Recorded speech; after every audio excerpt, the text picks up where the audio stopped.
Setelah heboh kediaman Jaksa Muda Tindak Pidana Khusus Jampitsus Febri Adriansyah gagal digeledah polisi karena dijaga TNI. Kini kendaraan tempur atau Panzer jenis Tank Anoa terlihat berjaga di kantor Kejaksaan Agung Jakarta Selatan. 2 unit kendaraan taktis itu terparkir di area kompleks Kejagung. Pengawalan yang dilakukan TNI di Kejaksaan Agung sudah dilakukan sejak sebelum kabar penjagaan ketat di rumah Jampitsus heboh. Kepala Pusat Penerangan Hukum Kejaksaan Agung Anang Supriyatna mengatakan kehadiran kendaraan militer tersebut berkaitan dengan pengamanan Sekretariat Satuan Tugas atau Satgas Penertiban Kawasan Hutan atau PKH. Satgas PKH katanya turut terlibat dari unsur TNI dan kantornya di Kejaksaan Agung.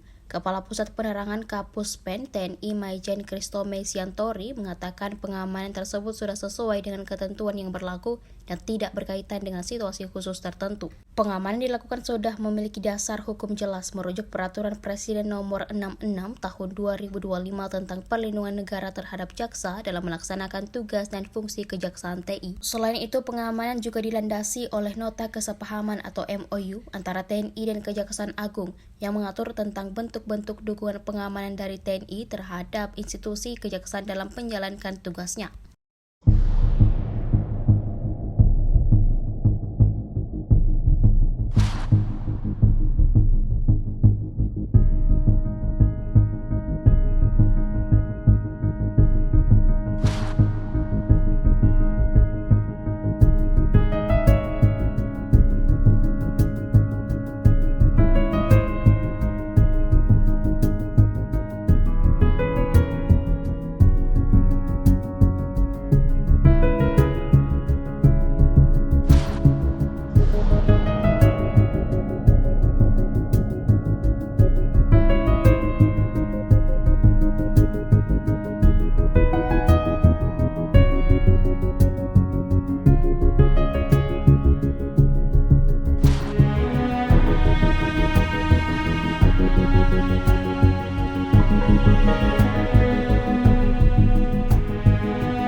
Download Tribun X sekarang, menghadirkan lokal menjadi Indonesia.